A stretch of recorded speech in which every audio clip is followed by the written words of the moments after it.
Hello नमस्कार. इथे आपण पावभाजी करणार आहोत. त्यासाठी लागणारं साहित्य इथे लसूण कुटून घेतला आहे, टोमॅटो, बटाटा, फ्लावर, कांदा, कोथिंबीर, वाटाणा हे सगळं साहित्य मी बारीक करून घेतलं आहे. आता आपण याला चांगल्या प्रकारे देऊन घ्यायचं. धुवून घेतल्याच्या नंतर चांगलं एकदम पाण्याने धुवायचं. कुकरमध्ये टाकायचे. चांगले कुकरमध्ये सगळं टाकायचे. नंतर वाटाणे टाकायचे. वाटाणे टाकून घेतल्यानंतर थोडंसं आपण त्याच्यात मीठ घालणार आहोत. मीठ घातल्याच्या नंतर आपण कुकरला झाकण लावून घेऊ. कुकरला झाकण लावून घेतल्यानंतर गॅस पेटवून 2 शिट्ट्या काढून घ्यायच्या आपल्याला. त्यानंतर आपलं हे सगळं साहित्य शिजून होईल. 2 शिट्ट्या झाल्याच्या नंतर आपण फोडणीसाठी कांदा ते घेतला आहे. आता हे असं झालं आहे आपलं. मिक्स करून घ्यायचं, चांगलं घोटायचं. घोटल्याच्या नंतर फोडणी देऊया आपण. आता कढईत तेल तापायला ठेवले. जिरे, मोहरी टाकून तडतडली की हिंग, चांगला मग कांदा फ्राय करून घ्यायचा. कांदा टाकल्याच्या नंतर आपण चांगला फ्राय करून घेऊ व्यवस्थित गुलाबी होईपर्यंत.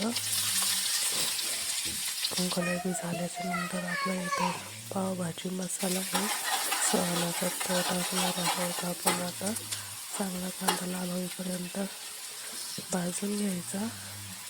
चांगला लाल दिसतोय आता आपला कांदा. आपण त्याच्यात आता पावभाजी मसाला टाकून घेऊ. पावभाजी मसाला टाकला का आपण हे मिश्रण त्याच्यात ओतून देऊ. हे ते सगळे एक वस्तू होत आहे. आता आपण टाकून घेऊया थोडंसं पावभाजी मसाला. पावभाजी मसाला इथे मी पुरा पॅकेट टाकले. 10 रुपयाचं आणलेलं होतं ते. थोडंसं लाल तिखट, थोडी हळद पण घातली आहे आणि चवीनुसार मीठ पण टाकलं आहे. आणि शेवट आपण कोथिंबीर टाकायची थोडी फोडणीमध्ये. त्याला छान चव येते. आणि मिक्स करून घ्यायचं एकदा चांगलं. पुन्हा चांगलं परतून घ्यायचं मंद आचेवर. आणि आपलं शिजलेलं वाटण आपण त्याच्यात घालूया. हे वाटण टाकलं का एकदम छान अशी आपली पावभाजी तयार होते. छान असा सुरेख कलर आला आहे पावभाजीला. लई पातळ पण नाही ठेवायची, थोडी घट्टच राहून द्यायची पावभाजी. कशी झाली आपली पावभाजी नक्की कमेंट करून सांगा मला. आता आपण वाढून घेऊया, ताट सर्व करूया. तिथे मी आता चांगली भाजी शिजवून घेतली आहे.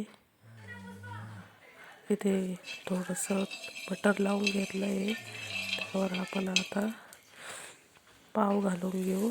पाव चांगले मागून पडून शेकून घ्यायचे. चांगले शेकले का मग छान लागतात. इकडे आपली भाजी उकळत ठेवली आहे. भाजी चांगली उकळली का आपले पाव पण इकडे रेडी आहेत. आणि गरम गरम भाजी पाव सर्व करून आपण आता ताटामध्ये इथे पाव, कांदा, कोथिंबीर, लिंबू कसं दिसतंय आपलं ताट नक्की कमेंट करून सांगा. व्हिडिओ आवडल्यास लाईक शेअर कमेंट करायला विसरू नका. धन्यवाद.